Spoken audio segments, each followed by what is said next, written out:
Hello students, welcome back to the channel DA2 अकॅडमीच्या brand new व्हिडिओमध्ये तुमच्या पैकी प्रत्येकांचं स्वागत आहे. राईट, जर तुम्ही यावर्षी 12वी कॉमर्समध्ये असाल और यावर्षी 11वी कॉमर्समध्ये असाल तर हा व्हिडिओ तुमच्यासाठी अतिशय इम्पॉर्टंट आहे. तुमच्यापैकी मॅक्सिमम जणांचे एक्झाम जवळ आले असतील, त्यामुळे तुम्ही हा व्हिडिओ पाहत असाल किंवा तुम्ही अपकमिंग इयर्समध्ये 12वीचे एक्झाम्स देणार आहात म्हणून तुम्ही हा व्हिडिओ पाहत असाल तर तुमच्या प्रत्येकांचं ह्या व्हिडिओमध्ये स्वागत आहे.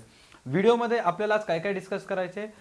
सर्वात फर्स्ट आपल्याला इंग्लिशचं पेपर पॅटर्न डिस्कस करायचं आहे, क्वेश्चन लिहायचे कसं ते डिस्कस करायचं आणि मेन एक्झाममध्ये की पेपर पॅटर्नमध्ये जे बोर्डानं सांगितलेलं आहे की त्याच पद्धतीनं क्वेश्चन्स येतात का हे सुद्धा आपल्याला डिस्कस करायचं. आणि at the end of video मी तुमच्यापैकी मॅक्सिमम जणांना सांगणार आहे की जर तुमचं इंग्लिशचं ट्युशन नसेल तर कोणते कोणते गोष्टी करायच्या जेणेकरून इंग्लिशमध्ये तुम्ही चांगले मार्क्स स्कोर करू शकाल, किंवा अशा कोणत्या गोष्टी आहेत की कमीत कमी दिवसात तुम्ही जास्तीत जास्त मार्क घेऊन इंग्लिशमध्ये स्कोर करू शकता. राईट, तुमच्यापैकी मॅक्सिमम जणांजवळ एक्झामसाठी 10 दिवसाचा टाइम असेल, 5 दिवसाचा टाइम असेल किंवा 1 महिन्याचा टाइम असेल, केवढंही टाइम असू दे, बट मीच व्हिडिओमध्ये जे पण पॉईंट्स तुम्हाला सांगितलेले ते जर फॉलो कराल तर 101% तुम्हाला इंग्लिशमध्ये चांगला मार्क्स स्कोर कराल.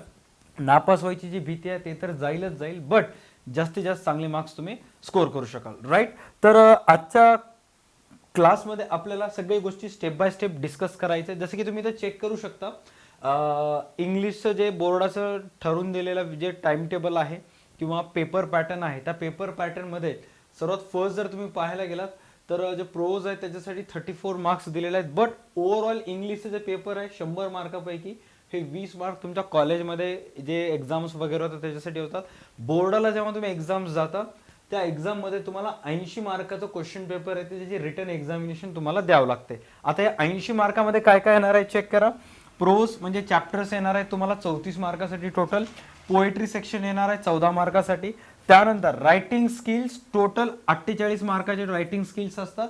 त्या 48 पैकी तुम्हाला कोणतेही 16 मार्काचे रायटिंग स्किल्स लिहायचे. त्याच्यानंतर नॉवेल आणि जर्नल जे असतात त्यासाठी 16 मार्काचे येतात, ते 16च्या 16 मार्कासाठी तुम्हाला लिहायचं आहे. ओव्हरऑल जर पाहायला गेलं तर जे न्यू पेपर पॅटर्न इंग्लिश जो आणलेला आहे त्याच्यामध्ये ग्रामरवर जास्त भर न देता जास्तीत जास्त भर देण्यात आलेला आहे त्यांचं रायटिंग स्किलवर, नॉवेलवर आणि पाठांतरावर. आता एक्झाममध्ये जर तुम्हाला जास्तीत जास्त इंग्लिशमध्ये मार्क्स स्कोर करायचे तर पाठांतर गरजेचं आहे. बट जर तुमचं इंग्लिशमध्ये टेन्स स्ट्रॉंग असेल, शब्दरचना तुम्हाला येत असतील तर तुम्हाला इंग्लिशमध्ये 80+ मार्क घेण्यापासून कोणीच रोखू शकत नाही. जर तुमची इंग्लिशमध्ये शब्दरचना चांगली असेल, तुम्हाला इंग्लिशमध्ये लिहिता येत असेल तर. जे यावर्षी 11वीचे स्टुडंट आहेत मी त्यांना एकच सांगेन की तुम्ही इंग्लिशमध्ये शब्दरचनेवर भर द्या. तुम्हाला एखादी गोष्ट जर मराठीत सांगितलं तर ते इंग्लिशमध्ये करता आली पाहिजे. तसं जर करता आलं तर इंग्लिशमध्ये 80+ मार्क्स तुम्ही अर्ध्या रात्री घेऊ शकता. अदरवाईज तुम्ही इंग्लिशचे कितीही ट्युशन लावा, कितीही फीस भरा, कितीही व्हिडिओ बघा, सगळं व्यर्थ आहे. ओके, त्याच्यानंतर सर्वात पहिले आता बघा की ओव्हरऑल इंग्लिशमध्ये जे पहिलं प्रश्न येते, इंग्लिशच्या क्वेश्चन पेपरमध्ये जे पहिला प्रश्न येते ते तुमच्या पुस्तकातलं एक सीन पॅसेज येते. राईट, जेही तुमच्या पुस्तकामध्ये चॅप्टर्स दिलेले आहेत त्या ओव्हरऑल चॅप्टर्सपैकी एक चॅप्टर तुम्हाला एक्झाममध्ये येते. आता हे चॅप्टर्स जे आहेत ते ओव्हरऑल 275 ते 300 शब्दाचं पॅसेज येते. त्याच्यामध्ये जे पहिलं प्रश्न आहे हे तुम्हाला ग्लोबल अंडरस्टँडिंगवर आहे. आता ग्लोबल अंडरस्टँडिंग हा क्वेश्चन किंवा हा जो वर्ड आहे तो इथे सारखं येणार आहे. ग्लोबल अंडरस्टँडिंग म्हणजे काय, थोडक्यात सांगायचं असेल तर MCQ बेस्ड क्वेश्चन त्या पॅसेजवर तुम्हाला येतील. फिलिंग द ब्लँक्स येईल, मॅच द पेअर्स येतील, ट्रू फॉल्स येतील, ऑर्डर क्रोनॉलॉजी वाईज ऑर्डर येईल, म्हणजे पॅसेजमध्ये जे इन्फॉर्मेशन झालेलं आहे किंवा जे घटनाक्रम झालेला आहे त्यानुसार तुम्हाला ते लावावं लागेल. तर पहिलं प्रश्न येईल तुम्हाला ग्लोबल अंडरस्टँडिंग. सेकंड प्रश्न येईल कॉम्प्लेक्स फॅक्च्युअल. थर्ड जे प्रश्न आहे, थर्ड प्रश्नमध्ये जसे तुम्ही चेक करू शकता इन्फरन्स, इंटरप्रिटेशन आणि अनालिसिस. जे पॅसेजमध्ये दिलेलं आहे त्याच्यावर थोडंसं तुम्हाला वाचन करायचं आहे आणि अर्थ लावायचे की एक्झॅक्ट इथं काय सांगितलेलं आहे काय नाही ते.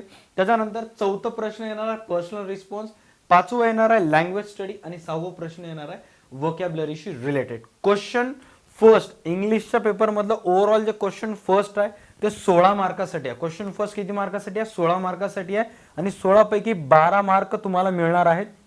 हे एवढ्या गोष्टींसाठी जे की मी आता इथं वाचन केलं होतं. त्याच्यानंतर क्वेश्चन फर्स्ट मध्ये एक बी ऑप्शन आहे, त्या बी मध्ये तुम्हाला लँग्वेज स्टडीशी रिलेटेड नॉन टेक्स्च्युअलशी रिलेटेड ग्रामर असेल ते ग्रामर सॉल्व्ह करायचं. आता तुमच्यापैकी मॅक्सिमम जण व्हिडिओज बघितले असेल सर तुम्ही ह्या व्हिडिओमध्ये जर प्रश्नपत्रिकेचं स्वरूप सांगायलात, सर उत्तर सांगा ना, उत्तर सांगायला तुम्ही थोडंसं पेशन्स ठेवा, तुमच्या जनरेशनला पेशन्स नाहीये. तर आता जे पहिलं पॅरेग्राफ आहे हे तुमच्या पुस्तकातलं जे चॅप्टर आहे अन ॲस्ट्रोलॉजर्स डे, त्या चॅप्टर मधला एक पहिला पॅरेग्राफ आहे आणि ह्या पॅरेग्राफशी रिलेटेड क्वेश्चन्स इथून स्टार्ट व्हायलेत, राईट. तर अशा प्रकारचे एक पूर्णच्या पूर्ण पॅरेग्राफ आणि त्याच्याशी रिलेटेड हे एवढ्या प्रकारचे क्वेश्चन्स तुम्हाला एक्झाम मध्ये येतात, राईट. पॅरेग्राफ आणि क्वेश्चन्स एक्झाम मध्ये येतात. आता तुमच्यापैकी मॅक्सिमम जणांना प्रश्न पडला असेल की सर ह्याचं आन्सर लिहायचं तर एक्झॅक्ट एक्झाम मध्ये लिहायचं कसं, तर ह्या क्वेश्चनचा आन्सर तुम्हाला अशा पद्धतीने इथं लिहायचं आहे, राईट. क्वेश्चन जे होतं पॅसेज आणि त्याचं क्वेश्चन ते तर ऑलरेडी तुम्हाला स्क्रीनवर दिसलेलंच आहे, बट त्याचं जे आन्सर आहे हे अशा पद्धतीने तुम्हाला एक्झाम मध्ये मांडणी करायची आहे. आता तुम्हाला इथे जे पहिले प्रश्न दिसाले हे ग्लोबल अंडरस्टँडिंगशी रिलेटेड आहे, जे मी आता सांगितलं होतं, fill in the blanks, true false, chronological ऑर्डरनुसार लावायचं, ते त्याचे पहिला प्रश्न आहे. सेकंड जे प्रश्न आहे ते कॉम्प्लेक्स फॅक्च्युअल आहे, जे क्वेश्चन तुम्हाला स्क्रीनवर दिसत असेलच, त्याचा आन्सर अशा पद्धतीने लिहिलेला आहे. तिसरं जे प्रश्न आहे त्या इन्फरन्स, इंटरप्रिटेशन, अनालिसिसशी रिलेटेड क्वेश्चन तुम्हाला स्क्रीनवर दिसत असेल ह्या पॅसेजचं, हे आन्सर अशा पद्धतीने इथं लिहिलेलं आहे. त्यानंतर जर तुम्ही इकडे फोकस कराल तर क्वेश्चन 4 इथे तुम्हाला दिसलेलं आहे, जे की पर्सनल रिस्पॉन्स आहे. पर्सनल रिस्पॉन्स जे क्वेश्चन आहे हे थोडंसं जास्त लिहा आणि व्यवस्थित लिहा. According to me, as per my knowledge, असे काही मोजके शब्द आहेत, त्याच्यानं तुम्हाला ती सुरुवात करायची आहे. आणि इथं जर पाहताल तर इथं कुठंच खाडाखोड नाहीये, तर खाडाखोड करण्याला शक्यतो टाळायचं, ओके. त्याच्यानंतर क्वेश्चन नंबर 5 चेक करू शकता इथं, जे की क्वेश्चन नंबर फर्स्ट मधलं A5 लँग्वेज स्टडीशी रिलेटेड तुम्हाला काही क्वेश्चन्स वगैरे येतील. एक्झॅक्ट हे ज्याचा आन्सर आहे ते क्वेश्चन तुम्हाला ऍट दिस मोमेंट स्क्रीनवर दिसत असेल, तुम्ही चेक करू शकता.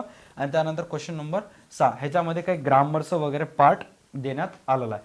त्याच्यानंतर आता सर्वात इम्पॉर्टंट आपल्याला या ओव्हरऑल पेपरमध्ये क्वेश्चन नंबर फर्स्ट मध्ये जे बी येते लँग्वेज स्टडीशी रिलेटेड, त्याच्यामध्ये तुम्हाला नॉन टेक्स्च्युअल ग्रामर येतात, राईट. त्या ग्रामर मध्ये एक्झॅक्टली काय काय येतात, do was direct, transformation sentence येतात किंवा स्पॉट द एरर्स वगैरे येतात.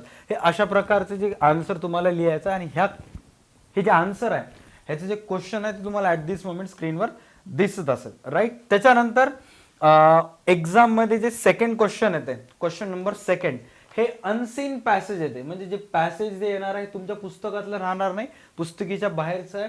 अगेन 275 ते 300च्या ओव्हरऑल वर्डिंग मध्ये ते पॅसेज येणार आहे. आणि ह्याच्यामध्ये जे क्वेश्चन आहेत तेच global understanding, complex factual, interpretation, analysis, personal response, language study, व्होकॅब्युलरीशी रिलेटेड, म्हणजे जे सगळे क्वेश्चन नंबर फर्स्ट मध्ये आले होते ते सेम क्वेश्चन तुम्हाला अनसीन पॅसेज मध्ये येणार आहेत. आता हे अनसीन पॅसेज कुठलेही येऊ शकतात, लास्ट इयरची जी इंग्लिशची पुस्तक होती तिथले येऊ शकतात, किंवा एखादे करंट सिच्युएशन मध्ये एखादी घटना जर घडली असेल तर तिथली सुद्धा येऊ शकतात, कोरोना व्हायरसशी रिलेटेड एखादा एक आर्टिकल पेपरमध्ये छापून आला असेल तिथलं येऊ शकतात. आता हे परफेक्ट करण्यासाठी तुम्हाला काय करायचं आहे, कॉन्स्टंट प्रॅक्टिस करायची आहे. टिप नंबर फर्स्ट, पॅसेज जर तुम्हाला लवकरात लवकर सॉल्व्ह करायचे असतील, जर तुमचं कोचिंग क्लासेस नसेल इंग्लिशशी रिलेटेड, किंवा तुम्ही इंग्लिश आतापर्यंत एकही पेपर सॉल्व्ह केला नसाल, तर तुमच्याकडून एक्सपेक्टेड असेल की एक्झामच्या अगोदर मिनिमम एक्झामच्या 20 ते 15 दिवस अगोदर तुमचे डेली 1 ते 2 एक सीन पॅसेज, एक अनसीन पॅसेज सॉल्व्ह करायचा आणि टाइम लावून सॉल्व्ह करायचा आहे. कारण खूप सारे स्टुडंट असे आहेत ज्यांची कंप्लेन असते की माझे 2 नॉवेल्स राहून गेलेत, माझे 3 नॉवेल्स राहून गेलेत. त्याच्या मागे मेन रिझन आहे की वर्षभरामध्ये तुम्ही पॅसेज वगैरे व्यवस्थित सॉल्व्ह केला नाही, त्यामुळे ते गोष्टी घडत असतात. तुम्हाला टाइम लावून विदिन 30 मिनिट्स एक पॅसेज सॉल्व्ह करायचा, म्हणजे एका तासाच्या आत, पहिल्या एका तासाच्या आत तुमचे क्वेश्चन नंबर फर्स्ट आणि क्वेश्चन नंबर सेकंड दोन्ही सॉल्व्ह होते. आता काही काही स्टुडंट असे आहेत की ज्यांचे अंडरस्टँडिंग, त्यांचं ग्रास्पिंग पॉवर खूप स्ट्रॉंग असते, 40 मिनिटातच दोन्ही सॉल्व्ह करतात, बट ऑन अन ॲव्हरेज मी सांगालो, ओके. त्याच्यानंतर आता हे जे क्वेश्चन इथे तुम्ही बघायला, ह्याच्यामध्ये क्वेश्चन 2A मध्ये तुम्हाला पॅसेजशी रिलेटेड क्वेश्चन येतील. क्वेश्चन नंबर सेकंड मध्ये ह्याच पॅसेजशी रिलेटेड तुम्हाला एक्झॅक्ट थोडक्यात समरी लिहायचं, ज्याच्यासाठी तुम्हाला 3 मार्क सांगितलेले आहेत, राईट. आणि त्याच्यानंतर क्वेश्चन नंबर 2 मध्ये जे सी असते हे माइंड मॅपिंगशी रिलेटेड असते. तर एक्झॅक्ट ह्याचा आन्सर कसं लिहायचं ते दोन्ही चेक करा. सर्वात पहिले एक अनसीन पॅसेज बघून घ्या की एक्झाम मध्ये अशा प्रकारचे लांब लचक पॅसेज वगैरे येते, जसं की चेक करू शकता इथून पॅसेज स्टार्ट झालेला आहे, पॅसेजचा काही भाग इथे संपला आणि मग त्याच्यानंतर आता इथं क्वेश्चन्स आहेत. आता पॅसेज मधले जर क्वेश्चन नंबर A1 आणि A2 जर चेक करताल तर इथं तुम्हाला क्लिअर कट सांगितलेलं आहे की जे घटना घडलेली आहे त्यांच्या ॲक्युरेसीनुसार तुम्हाला ऑर्डर करायचं आहे, म्हणजे ज्या प्रकारे पॅसेजमध्ये सांगितलेलं आहे त्या प्रकारे अरेंज करायचे. जिथे तुम्हाला दिलेले आहेत खालीवर दिलेले आहेत, बस तुम्हाला काय काम करायचं आहे की योग्य त्या क्रमानुसार क्रोनॉलॉजिकल ऑर्डरनुसार लावायचं आहे. आता ह्याच्यासाठी तुम्हाला काही दिवस रात्र अभ्यास करायची गरज नाही, फुकटचे 1 मार्क असल्यासारखे आहेत ते तेवढे तुम्हाला मिळू शकतात, 1-2 मार्क. त्याच्यानंतर इथं ट्रू फॉल्स दिलेला आहे. आता ट्रू फॉल्स देत असताना पॅसेजमध्ये जे घटना घडलेली आहे त्याच्याशी रिलेटेड ट्रू फॉल्स आलेला आहे. आता इथं तुम्हाला Michael Dell and his brothers grew up in the Gulf of Mexico असं इथं सांगितलेलं आहे. तर तुम्हाला पॅसेज वाचायचं आहे, चेक करायचं आहे की त्यांनी लहानाचं मोठं त्या गल्फ ऑफ मेक्सिको मध्ये झालेत का दुसरं कोणीकडे झाले. जर दुसरं कोणतं ठिकाण दिलं असेल तर फॉल्स लिहायचं, जर गल्फ ऑफ मेक्सिको दिलं असेल तर ट्रू लिहायचं. एकदम बेसिक आहे, जास्त काय अवघड नाही. आणि खूप सारे स्टुडंट्स काय करतात, क्वेश्चन नंबर 2 मधला A2 1 नंबर टाकून डायरेक्ट ट्रू लिहितात किंवा डायरेक्ट फॉल्स लिहितात. तुम्ही तसं सुद्धा करू शकता. ॲज पर माय ॲडवाइस अगोदर पूर्णच्या पूर्ण क्वेश्चन लिहून आन्सर लिहायचे. काही मास्टर इंग्लिशचे सनकी असतात, मार्क देत नाही, छोट्या गोष्टी पकडतात, तर अशा होऊ द्यायचं नाही. त्याच्यानंतर ह्याच्यामध्ये काही पर्सनल रिस्पॉन्सचे क्वेश्चन्स आहेत. आता हे जे सर्व पॅसेज आहे ह्याचं एक्झॅक्ट आन्सर कसं लिहायचं चेक करा. हे अशा पद्धतीने तुम्हाला याचा आन्सर लिहायचा आहे. जसं की मी तर सांगितलेलं आहे की ट्रू फॉल्सचा आन्सर लिहित असताना क्वेश्चन लिहून आन्सर द्यायचं आहे. आता जर पहिलं जे होतं करेक्ट ऑर्डर वाईज लावणं होतं, तर हे ऑर्डर वाईज एकदम व्यवस्थित ॲज इट इज लावलेलं आहे. तिथलेच शब्द पहिल्याचं दुसरा तिसरा सिस्टमॅटिक लावल्यानंतर ट्रू फॉल्स आहे. त्याच्यानंतर क्वेश्चन नंबर 2 मधला A3 चा आन्सर सुद्धा इथं दिसायला. आणि ओव्हरऑल अशा पद्धतीने जर तुम्ही पेपर लिहिलात तर तुम्हाला काहीच बघायची गरज नाही, फक्त इंग्लिशमध्ये सिस्टमॅटिक पेपर लिहायचा आहे. आणि एकच गोष्ट महत्त्वाची आहे की तुम्हाला शब्दरचना आली पाहिजे, ते जर आलं तर मॅटर क्लोज आहे, बाकी दुसरं काहीच नाही. अदरवाईज मग तुम्ही कितीही ट्युशन लावा, कितीही क्लासेस करा, व्हॅलिड ठरणार नाही ते. डन.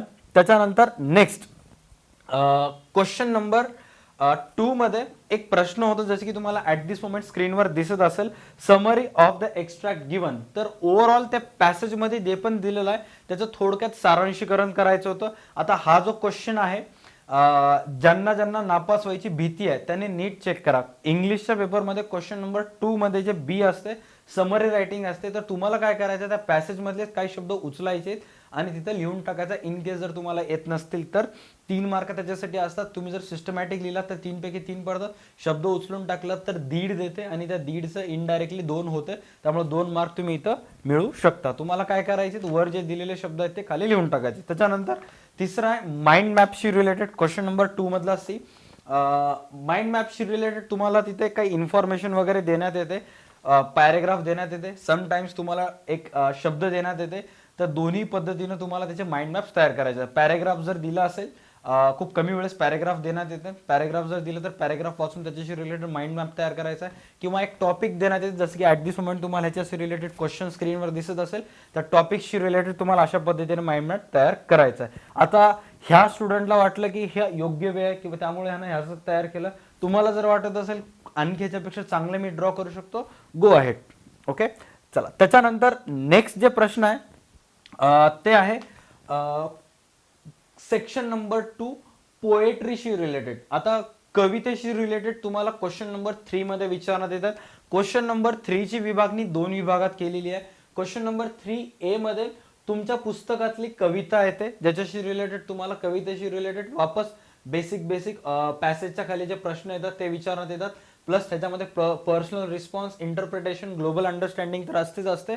त्याचबरोबर ग्रामरचं एक छोटंसं पार्ट, फिगर ऑफ स्पीच सुद्धा असते. त्यानंतर इथं पोएटिक क्रिएटिव्हिटी सुद्धा असते. तुम्हाला एक टॉपिक देतात, त्याच्यावर तुम्हाला 2-3 लाईन कविता लिहिण्यासारखं लिहायची असते. त्याच्यानंतर क्वेश्चन नंबर 3 मध्ये दुसरं एक पार्ट असते, question number 3B, appreciation. Appreciation म्हणजे तुमच्या पुस्तकात जे कविता दिलेल्या आहेत त्यापैकी एक कविता येणार क्वेश्चन नंबर 3A मध्ये, त्याला सोडून जे राहिलेले कविता आहेत ते तुम्हाला ॲप्रिसिएशन मध्ये लिहायचे आहेत. राईट. आता हे एक्झॅक्ट कोणते कविता येतात, ॲप्रिसिएशन मध्ये एक्झॅक्ट कशा पद्धतीने लिहायचं असते, कवितेचा आन्सर कसं लिहायचं असते ते चेक करा. बट त्याच्या अगोदर मेक शुअर करा तुम्हाला माहित असलं पाहिजे की क्वेश्चन नंबर 3 इंग्लिशच्या पेपरमध्ये 14 मार्कासाठी आहे.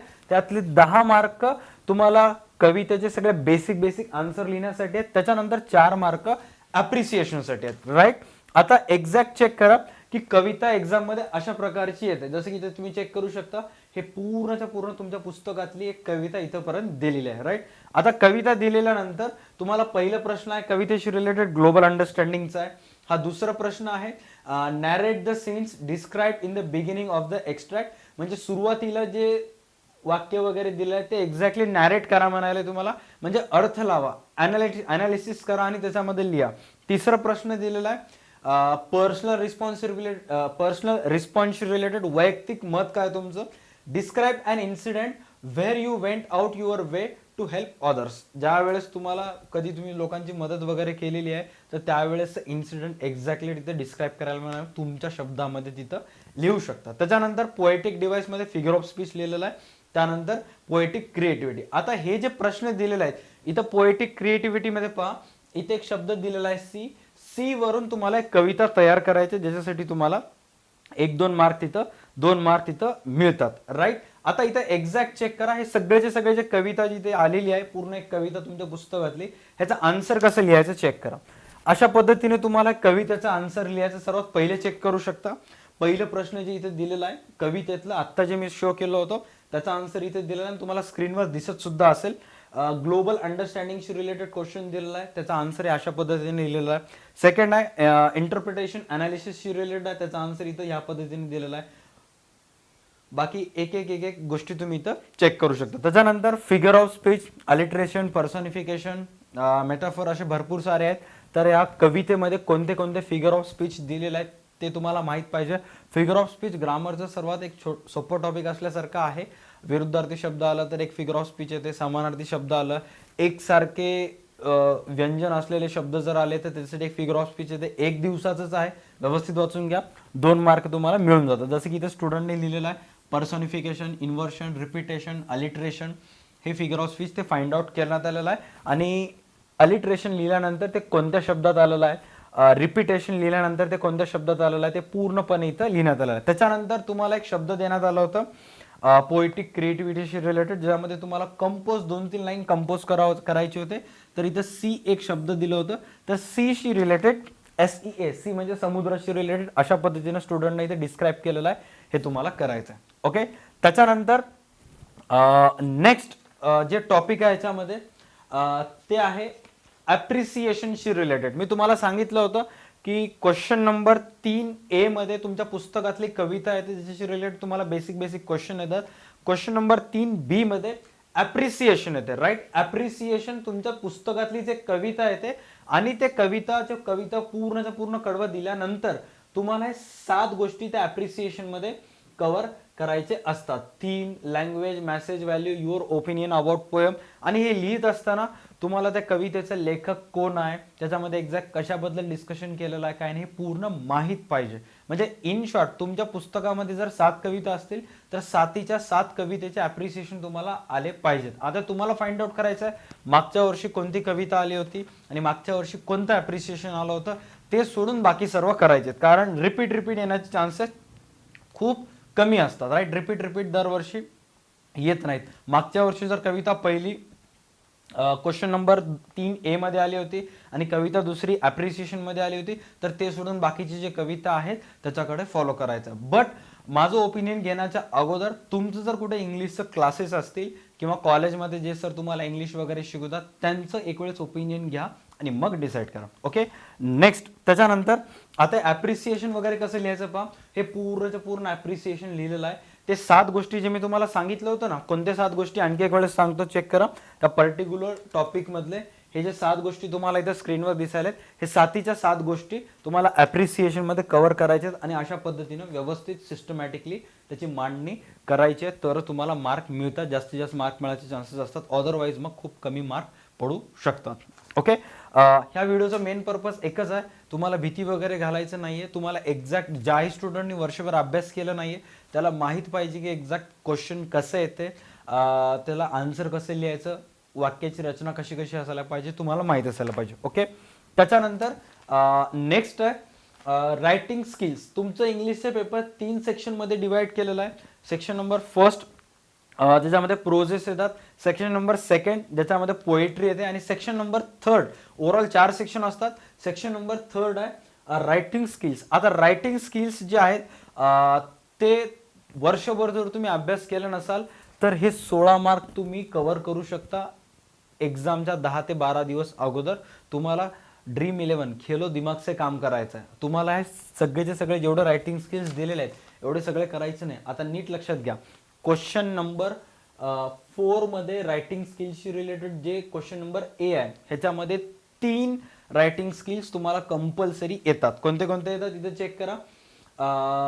ड्राफ्टिंग अ व्हर्च्युअल मेसेज, त्याच्यानंतर स्टेटमेंट ऑफ पर्पज आणि ग्रुप डिस्कशन. या तिन्हीशी रिलेटेड तुम्हाला एक्झाम मध्ये क्वेश्चन्स येतात. त्या तिन्ही पैकी कोणतं तरी एक सॉल्व्ह करायचं आहे. सर आता हे drafting virtual message, statement of purpose आणि ग्रुप डिस्कशन एक्झॅक्ट क्वेश्चन दिसते कसं, हे अशा प्रकारचं क्वेश्चन दिसते. इथे तुम्ही चेक करू शकता, हे अशा प्रकारचं क्वेश्चन आहे. पहिलं प्रश्न आहे ड्राफ्टिंग व्हर्च्युअल मेसेजशी रिलेटेड, सेकंड आहे स्टेटमेंट ऑफ पर्पज आणि थर्ड आहे ग्रुप डिस्कशनशी रिलेटेड. हे अशा प्रकारचे एक प्रश्न येते आणि तिन्ही पैकी जे पण तुम्ही सॉल्व्ह करणार आहात वर्षभर त्याची सिस्टमॅटिक प्रॅक्टिस करायचं आणि एक्झाम मध्ये तेच लिहून टाकायचं. ओके, जर तुम्ही व्हर्च्युअल मेसेज जर सॉल्व्ह करणार असाल तर मग ह्या दोन्हीकडे वर्षभर लक्ष द्यायचं नाही, ह्याच्याकडेच लक्ष द्यायचं. तुम्हाला असं पण नाही की तिन्ही पैकी कोणते तरी 2 येतात एक सॉल्व्ह करायचं आहे. तिन्हीच्या तिन्ही येतात, तिन्ही पैकी कोणतरी एक सॉल्व्ह करायचं आहे. आणि सर्वात सोपं जे की 100 पैकी 95 मुलं सॉल्व्ह करतात ते ड्राफ्टिंग व्हर्च्युअल मेसेज आहे. कारण हे सुरू झाल्याबरोबर संपून जाते.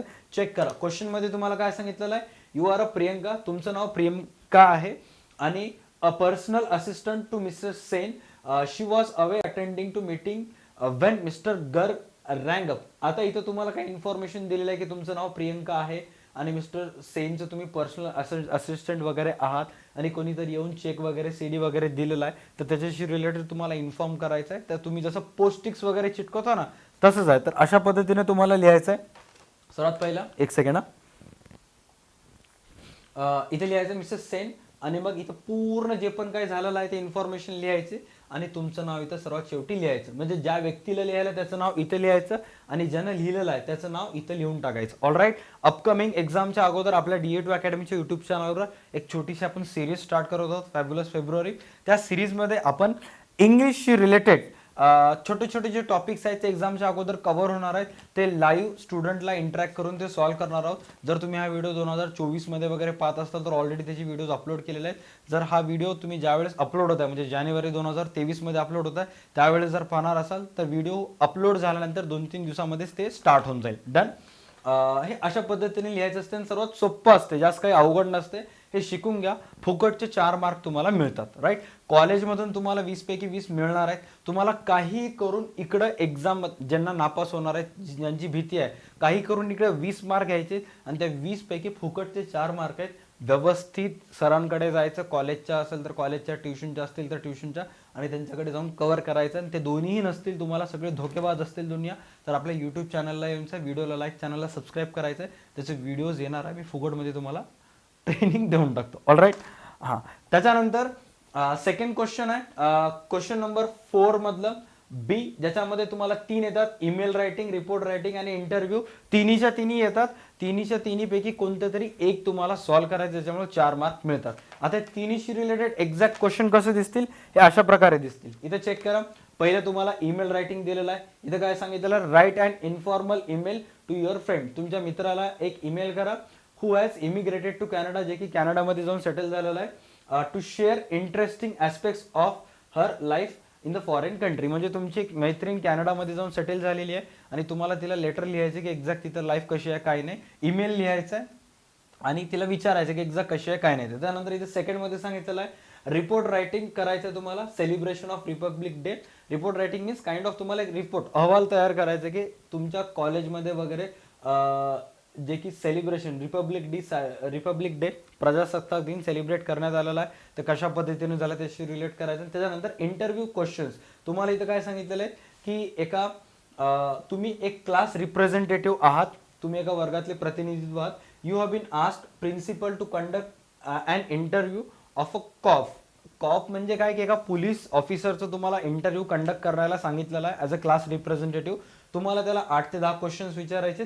आता काही स्टुडंट्स ईमेलला पसंत करतात, काही स्टुडंट रिपोर्ट रायटिंग करतात आणि काही स्टुडंट इंटरव्ह्यू क्वेश्चन्स करतात. तुमच्यावर डिपेंड आहे तुम्हाला काय करायचं आहे. बट जर तुम्ही इंटरव्ह्यू क्वेश्चन्स करणार असाल, जसं की आता ह्याच्यामध्ये सांगितलेलं आहे, तर इथे तुम्हाला रिझन सुद्धा दिलेले आहेत की त्याच्यामध्ये तुम्हाला विचारायचं आहे त्या इंटरव्ह्यू क्वेश्चन्समध्ये, ओव्हरऑल इंटरव्ह्यूमध्ये reasons for joining department, developing skill to identify locate criminals, achievement and awards, म्हणजे त्या पोलीसवाल्याला विचारत असताना ह्या ओव्हरऑल टॉपिकशी रिलेटेड क्वेश्चन विचारायचे आहेत. आता एक्झॅक्ट इंटरव्ह्यू रायटिंग कशा पद्धतीने विचारतात हे अशा पद्धतीने तुम्हाला लिहायचं आहे. सर्वात पहिला वरच्या पॅरेग्राफमध्ये तुम्हाला ओव्हरऑल इन्फॉर्मेशन लिहायचं आहे की त्या इंटरव्ह्यूमध्ये जे पोलीस ऑफिसर आलेले आहेत त्यांचं नाव काय. आता हे जे पोलीस ऑफिसरचं नाव क्वेश्चनमध्ये दिलेलं नाहीये, तुम्ही तिथं मनाने लिहू शकता.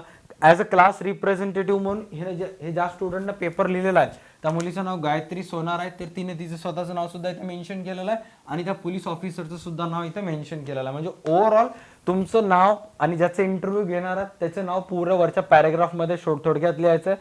त्याच्यानंतर त्याच्याशी रिलेटेड तुम्हाला ओव्हरऑल एक 10 क्वेश्चन्स वगैरे सिस्टमॅटिक विचारायचे आणि मग शेवटी थोडंसं थोडक्यात समारोप करून टाकायचा आहे. जर हा जो टॉपिक आहे हा बेसिक आहे, ह्याच्यामध्ये जास्त काही अवघड नाही आहे, थोडंफार जरी अभ्यास केला तर ऑटोमॅटिक कव्हर होऊन जाते. मी तुम्हाला ॲडवाईस देईन की ह्या क्वेश्चन नंबर 4 मधलं जे बी आहे ह्याच्यामध्ये एकतर तुम्ही ईमेल व्यवस्थित करून घ्या किंवा इंटरव्ह्यू क्वेश्चन करा, दोघींमध्ये पण तुम्ही बेनिफिटमध्ये राहताल.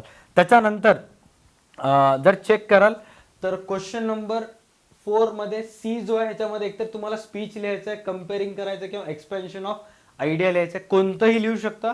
3 येतात, तिन्हीपैकी कोणते तरी एक लिहायचं आहे. एक्झॅक्ट क्वेश्चन अशा प्रकारचे दिसतील तुम्हाला इथं, जसं की चेक करू शकता. स्पीच रायटिंग, तुम्हाला एक टॉपिक देतात, त्या टॉपिकवर तुम्हाला स्पीच करायचं आहे, कम्पेअरिंग करायचं आहे, तुलना करायची आहे तुम्हाला दोन्हीची पण वगैरे. इझी आहे, जास्त काही हार्ड नाहीये. तुम्हाला हे पॉईंट्स घ्यायचे आणि इन्फॉर्मेशन लिहून टाकायचं की तिथे एखाद्या पर्टिक्युलर टॉपिकशी रिलेटेड. हा पण इझी आहे, बट ह्याच्यामध्ये थोडंसं थेरी रिटर्न पार्ट जास्त आहे.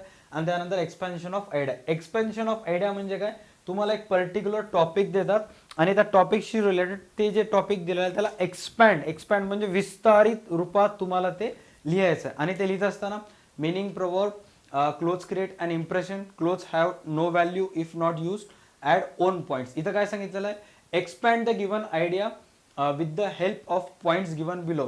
Clothes mean nothing until someone lives in them. म्हणजे आपण जे कपडे वगैरे परिधान करता त्याची व्हॅल्यू तोपर्यंत नाही जोपर्यंत एखादा व्यक्ती तो परिधान करत असेल. आता तिथं आयडिया दिला ते तुम्हाला एक्सपॅन्ड करायचं, म्हणजे फुल ऑन फेकाफेकी करायचं आहे. आता ज्या स्टुडंट्सचं अगोदरपासून सेमी इंग्लिश माध्यम आहे किंवा लहानाचं मोठं ते इंग्लिश मिडियममध्ये झालेलं आहे त्यांना आरामशीर येते, त्यांचं रोजचंच काम आहे ते फेकाफेकीचं. बट ज्या स्टुडंटचं 1ली ते 10वी पर्यंत शिक्षण मराठी मीडियममध्ये झालेलं आहे, ज्याचं इंग्लिश सोडून बाकी सगळे विषय मराठीमध्ये होते, ज्याचं इंग्लिश थोडंसं कच्चं आहे, अशाला थोडं अवघड जाणार आहे. आता 2 प्रकारचे स्टुडंट्स हे व्हिडिओ पाहत असतील, ज्याची एक्झाम उद्या आहे, अपकमिंग 1 महिन्यामध्ये आहे. ह्याला हात सुद्धा लावायचा आणि याच्याकडे बघायचं सुद्धा नाही, कारण व्यवस्थित लिहिलं तर 4 पैकी 3-3.5 मार्क पडतात. तुम्ही जर अर्ध वर्ड लिहून सोडून टाकला की मग मेलाच, तुम्हाला मार्क मिळणार नाहीत.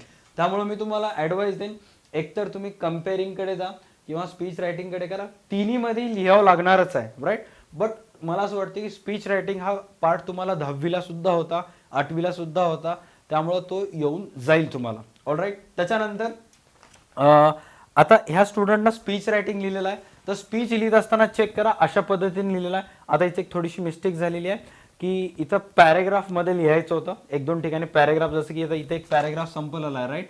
तर आता नवीन सुरुवात असं इथून थोडीशी स्पेस देऊन इथून सुरुवात करायची होती, केलं नाही, बट तुम्ही थोडंसं लक्ष द्यायचं. ओके, अशा पद्धतीनं स्पीच तयार करायचं. ह्याच्यामध्ये लिहित असताना तुमचं नाव वगैरे सुद्धा लिहू शकता, सिस्टमॅटिक लिहायचं. त्याच्यानंतर नेक्स्ट जे क्वेश्चन आहे ते वन्स अगेन रायटिंग स्किलचंच आहे, क्वेश्चन नंबर 4.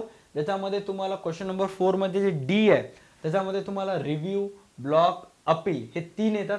तिन्हीपैकी कोणतं तरी तुम्हाला एक लिहायचं असते. आता एक्झॅक्ट क्वेश्चन कसं विचारण्यात येतात, अशा पद्धतीने ह्याच्यामध्ये क्वेश्चन विचारण्यात येतात. जसं की चेक करा, इथं फिल्म रिव्ह्यू, एखाद्या मूवीशी रिलेटेड तुम्हाला इथं रिव्ह्यू करायचं असते. आता इथं काय सांगितलेलं आहे, right a review of the film that you remember you have watch and can't forgot easily.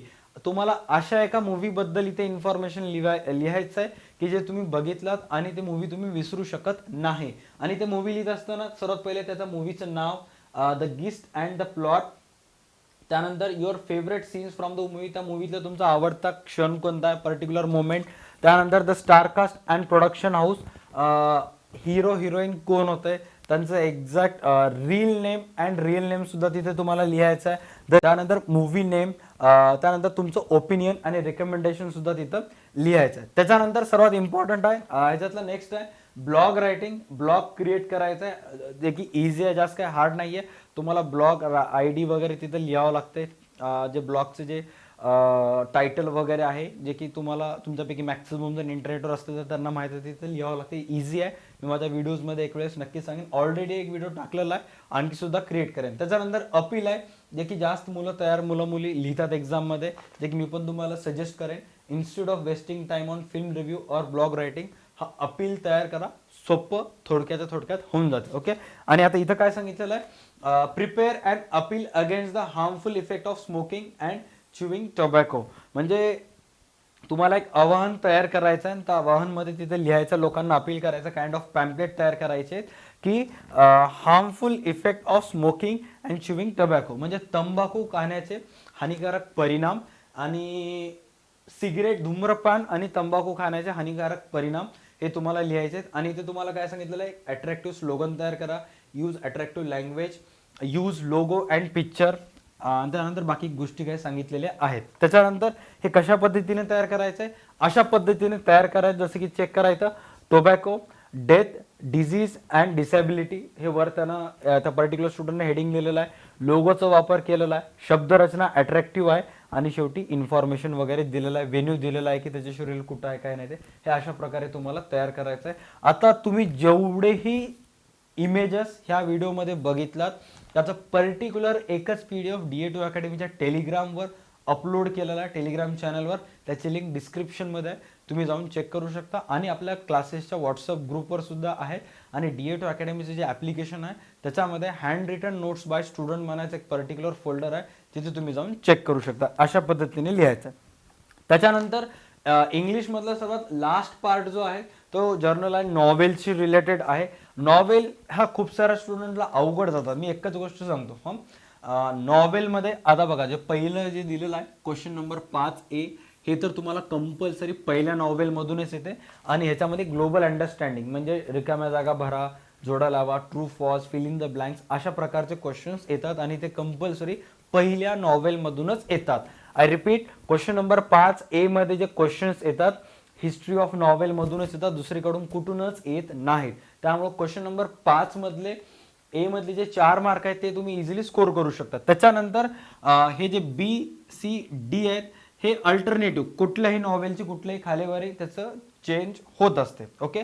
आता जे 11चे स्टुडंट्स आहेत त्यांनी आणखी इंग्लिशचा चांगला अभ्यास केला नाही आहेत किंवा त्यांना आणखी फॅमिलियर झाले नाही त्या सब्जेक्ट सोबत, त्यामुळे त्यांचं थोडंसं दिमागाच्या वरून जात असेल. बट जे 12चे आहेत त्यांना मी जे सांगितलं त्यापेक्षा जास्त गोष्टी त्यांना माहीत आहेत. बट एकच गोष्ट त्या 12च्या मुलांना खटकत आहे की सर नॉवेल करायचं तरी कसं करायचं, कारण नॉवेलमध्ये प्लॉट आहे, थीम आहे, भरपूर सारे गोष्टी दिलेल्या आहेत, ज्याच्यामध्ये आम्हाला सर एक्सप्लेन पण करावं लागते. जर नॉवेलमध्ये 2 कॅरेक्टर असतील त्या 2 कॅरेक्टरमध्ये कम्पेअर सुद्धा करावं लागते, नेम लिहावं लागते, डिस्कस, कॉन्ट्रास्ट सुद्धा लिहावं लागते. तर मी तुम्हाला सजेस्ट करेन की नॉवेल हा असा पार्ट आहे की तुम्हाला ते अगोदर नॉवेल्स 2 वेळेस इंग्लिशमधून 2 वेळेस मराठीतून वाचायचं आहे, राईट.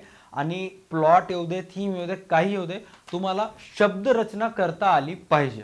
तुम्ही जर पाठांतर करत असाल तर तुम्ही पाठांतर करून मरून जाता, बट तुम्ही एक्झाममध्ये लिहू शकत नाही.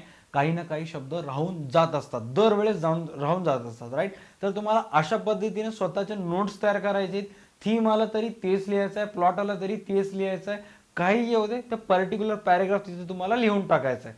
कधी जर तुम्हाला पाठांतर होत नसतील तर.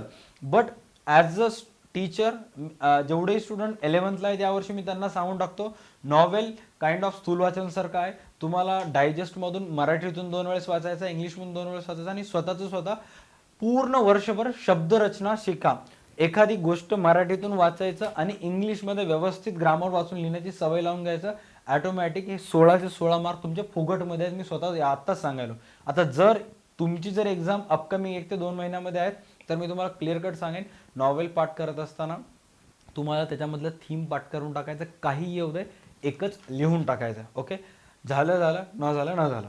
आता त्याच्याशिवाय ऑप्शन नाही. एवढा शेवटच्या 2 आता एक्झाम जर 15-20 दिवसावर आली असेल तर ह्याच्याशिवाय काहीच ऑप्शन नाही. तुम्हाला करावं तर करावं लागणारच आहे, राईट.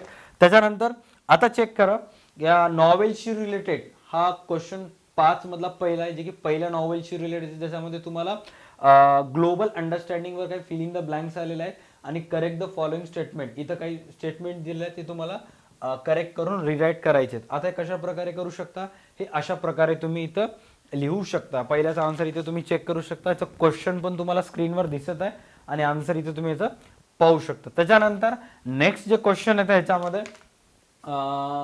सेकंड नॉवेल मधला क्वेश्चन नंबर 5 मधला बी, ह्याच्यामध्ये तुम्हाला काही बेसिक गोष्टी करायच्या, जसं का इथं टू सर विथ लव ह्या नॉवेलचं क्वेश्चन्स आलेले आहेत.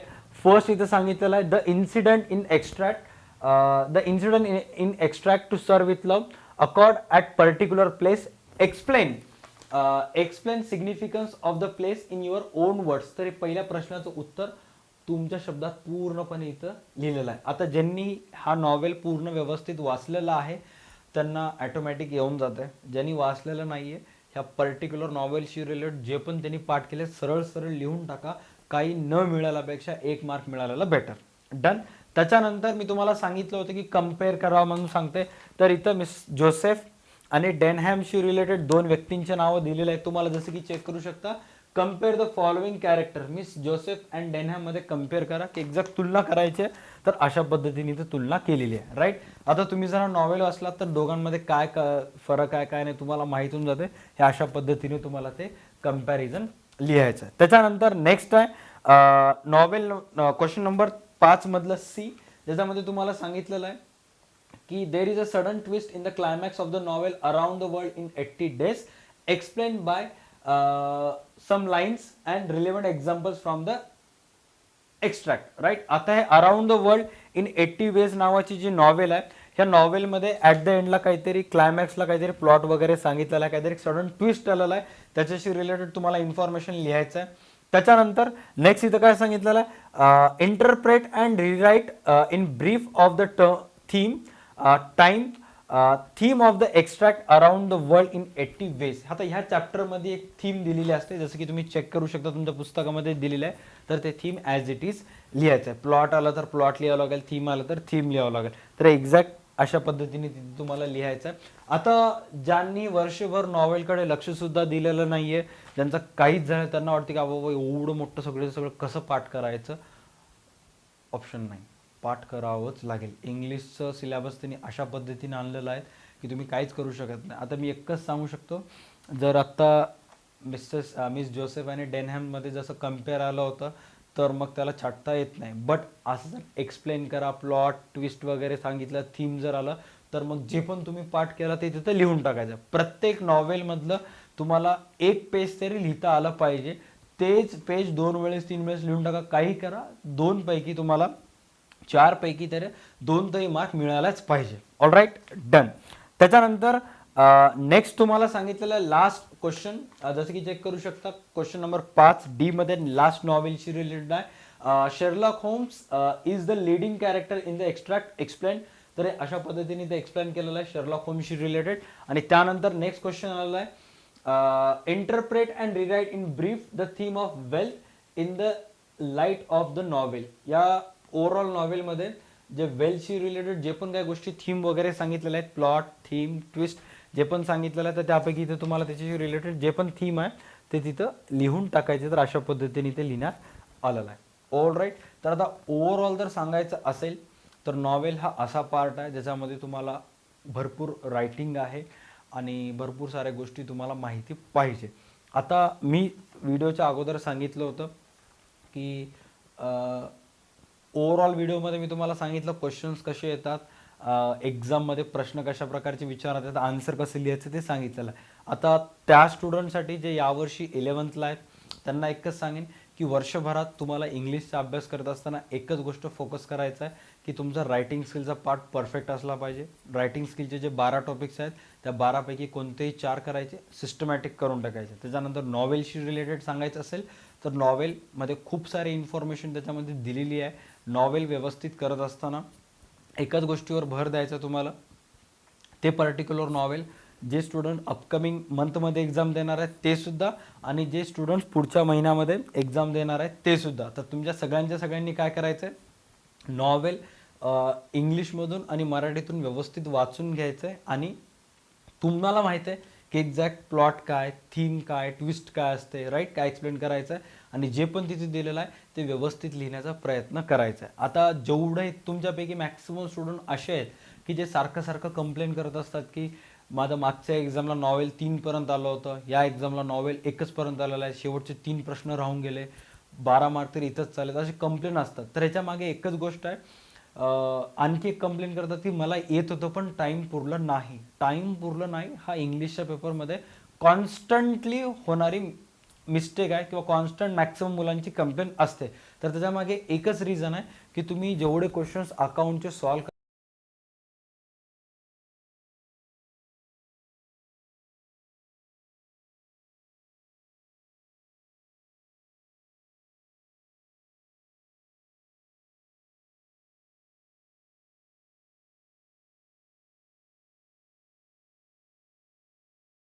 करता तेवढं इंग्लिशचं करत नाही. जेवढं सिरियस अभ्यास अकाउंटचं करत असतात तेवढं इंग्लिशचं करत नाही. जेवढं टाईम तुम्ही अकाउंटला दिला त्याच्या अर्धा टाईम जरी इंग्लिशला दिलात तर इंग्लिशमध्ये इझिली तुम्ही 75-85पेक्षा जास्त मार्क 100 आउट ऑफ स्कोर करू शकता. आता तुम्हाला 100 आउट ऑफ 100 स्कोर करायचं असेल तर तुम्हाला ग्रामॅटिकल मिस्टेक्स कुठंच करता येऊ न लागते, पंक्च्युएशनमध्ये कुठे मिस्टेक होऊ नये लागते तुमची, खाडाखोड वगैरे होऊ नये, पूर्ण ओव्हरऑल पेपरमध्ये टेन्स वगैरे सिस्टमॅटिक वापरलं पाहिजे. जे की खूप साऱ्या जणांचं एम पण नसेल की इंग्लिशमध्ये आउट ऑफ मार्क घ्यावं, बट ज्याही स्टुडंटला वर्गामध्ये पहिला यायचं आहे त्यांचं कुठं ना कुठं एक एम असते की इंग्लिशमध्ये 90पेक्षा जास्त मार्क पडावं. त्यामुळं खूप त्याने टाईम देतात. बट मी तुम्हाला एवढं सांगेन, टाईम द्या बट इंग्लिशकडून एक्सपेक्टेशन्स ठेवू नका. जसं तुम्ही अकाउंटच्या पेपरकडून बॅलन्स शीटची टोटल टॅली झाली म्हणजे 100% एक्सपेक्ट करता 12पैकी 12 मार्क मिळायला पाहिजे, बट तसं एक्सपेक्टेशन इंग्लिशकडून ठेवू नका. पेपर हार्ड वगैरे गेलं तर मग समोरच्या पेपरवर इम्पॅक्ट पडते. तुम्ही फक्त एवढंच करा की मी वर्षभर अभ्यास चांगलं केलेला आहे, मी माझा 100% देईन, पडले तेवढे मार्क पडले, राईट. कारण इंग्लिशमध्ये जास्त मार्क घेण्याच्या स्वप्नामुळे खूप साऱ्या विद्यार्थ्यांचं नुकसान झालेलं आहे. त्या इंग्लिशमध्ये 5 मार्क जास्त पडावं म्हणून काही काही मुलांनी ओसी, इकॉनॉमिक्स, अकाउंट्समधले 20-20, 30-30 मार्क एक सॅक्रिफाईस केलेले आहेत, राईट. तर असं मूर्खाचं बाजार करू नका. अभ्यास करा, सिस्टमॅटिक करा, गिवअप नापास व्हायसारखे विचार वगैरे करू नका आणि पेपर प्रेझेंटेशन सुधारा, अक्षर चांगलं व्यवस्थित सुधारा. आणि खूप सारे या ओव्हरऑल व्हिडिओमध्ये असे मी पॉईंट्स वगैरे सांगितलेले आहेत जसं की ते ट्रू फॉल्स आहेत, ग्लोबल अंडरस्टँडिंगचे मॅच द पेअर्स वगैरे आहेत, रिऑर्डर द सेंटेन्स आहेत, क्रोनॉलॉजिकल ऑर्डर वाईज लावा वगैरे आहेत, किंवा मग त्याच्यानंतर अपील आहे, राईट. अपील नंतर ड्राफ्ट अ व्हर्च्युअल मॅसेज आहे. हे असे जे क्वेश्चन्स आहेत ना हे इझी आहेत. तुम्ही 1 घंटा जरी दिलात तर ते कव्हर होऊ शकतात. ज्यांना ज्यांना नापास व्हायची भीती व्हायली त्यांनी सगळं व्यवस्थित कव्हर करून घ्यायचं आहे. आणि तुम्ही गेस करू शकत नाही की पॅसेज कोणतं येतं, तुम्ही गेस करू शकत नाही की अनसीन पॅसेज कोणतं येतं, राईट. तुम्ही गेस करू शकत नाही की कविता, पोएट्री कोणती होते, बट तुम्हाला माहित आहे की रायटिंग स्किल्समधला हे पार्ट कंपल्सरी येणार आहे, त्याच्याकडे फोकस करा. रायटिंग स्किलचे 16चे 16 मार्क पक्क करून टाकायचं. असं काहीतरी करता येईल का ज्याच्यामुळे मला 16चे 16 मार्क पडतील, ह्याच्यावर फोकस करायचं आहे. जर्नल आणि नॉवेलशी रिलेटेड तुम्हाला कंपल्सरी माहिती आहे की प्रत्येक नॉवेलशी रिलेटेड क्वेश्चन येणार आहे. असं काहीतरी मी स्वतः एक तक्ता वगैरे तयार करू का, किंवा एखादा एक पॅरेग्राफ किंवा 2 पेज असे कसे तरी मी पाठांतर करू जेणेकरून त्या पर्टिक्युलर नॉवेलशी रिलेटेड काही जरी आलं तरी मला लिहिता आलं पाहिजे. अशावर थोडंसं फोकस करायचं आहे, राईट. आणि त्याच्यानंतर इंग्लिशच्या एक्झामला आजपासून करेक्ट 1 महिन्याचा टाईम आहे. मी असं एक्सपेक्ट करतो की हा व्हिडिओ 21 जानेवारीला आपल्या यूट्यूब चॅनलवर दिसेल.